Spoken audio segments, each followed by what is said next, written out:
I want to talk about Caitlin Clark. Caitlin Clark's debut, number one, and I think you spelled Caitlin wrong, by the way. I'm not sure, Nate. Caitlin Clark, the number one pick in the WNBA draft. And they do this fast, Jimmy. Not like these other sports. They get drafted and then like the season starts 2 weeks later. Right. So number one pick in the draft, debut game last night, 2.1 million people watched this game. I just want to give you an idea that this was the most watched WNBA game since 2001. Awesome.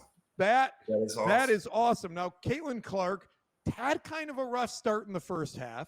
She turned the ball over 10 times, finished 5 of 15 shooting with 20 points, but she still got 20 points, and she still had this debut.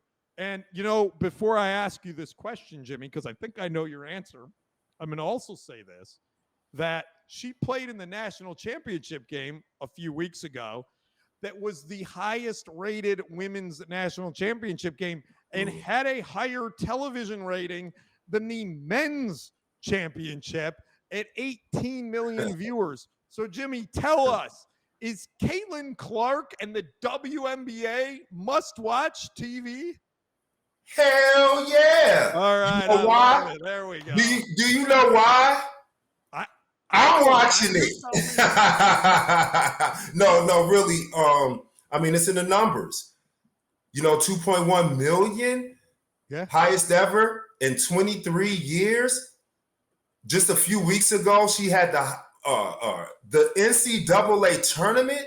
I mean, the product of women's basketball has always been great. It's always been special. It's just that it's just now coming into its marketability that everybody is starting to see it.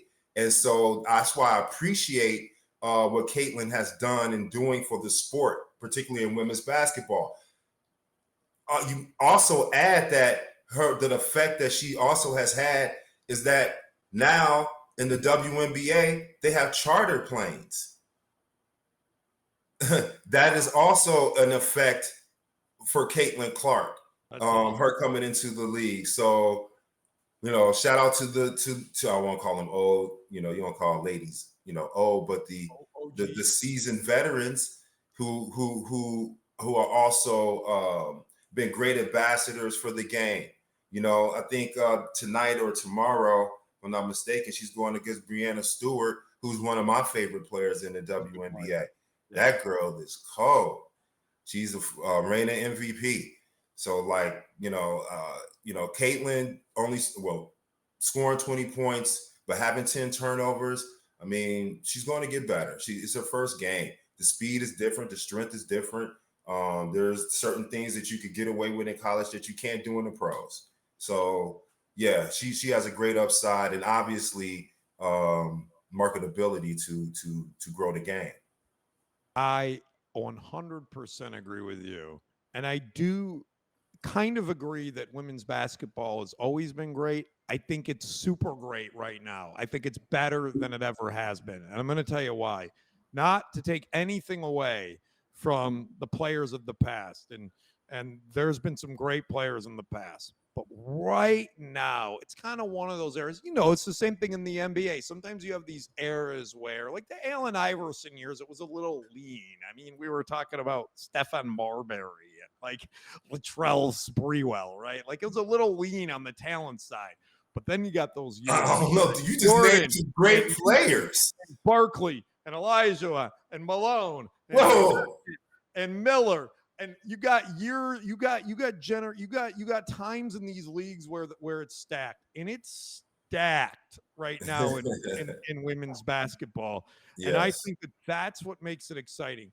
I also think people are starting to pay more attention to it, but I personally, and I hope no one holds this against me, other than the NBA playoffs in these games going on right now, I would rather watch the WNBA. It's more entertaining and fun for me to watch on a night in, night out basis. I'm not mad at that. Yeah. I'm not mad at that at all. Because NBA playoffs right now are great, but absolutely. Game 47 in Sacramento is not great. It's not. It's not. I don't know. There's some great, you're not always going to get the highest levels just because, it may be a back-to-back or, a lot of traveling in between. So it's just not that high level intensity that you get in the playoffs. So, you kind of feel that. But the women's game, when I was growing up, even, in the 70s, 80s, when discussing the game of basketball, when people would ask me how should they get better or how do they get better, I always said to them to watch women's basketball. That's right. Because it's more fun. Even though they're athletic and they're great athletes, they don't cheat the game using their athletic ability, meaning that they don't cut corners typically. So you'll see a proper way to run an offense, to make an entry pass, to play angles, and to use your body to get shots, and to use your body when you defend people. So they're physical, they're highly competitive, and I think it's a great game. And we're just now seeing it now, with the marketability, and particularly with Caitlin. And by the way, shout out to the early 90s women's basketball movement as well. There's a great documentary. Shoot, that Houston Comets team, they won 4 championships in a row, or back to back. Jimmy, we should call up our friend Nancy Lieberman, and we should ask her 2 questions. One, we should ask her to come on this show with us at some point and talk about women's basketball. And number 2, we should ask her to go to a Dallas Wings game with us, because I have actually not been to a local game since they started playing. That's a deal. You can make that happen. I can make that happen. I'll call Nancy. That's my girl. She's always been a great advocate and a great friend of the family, going back to my high school days. And here's a tidbit.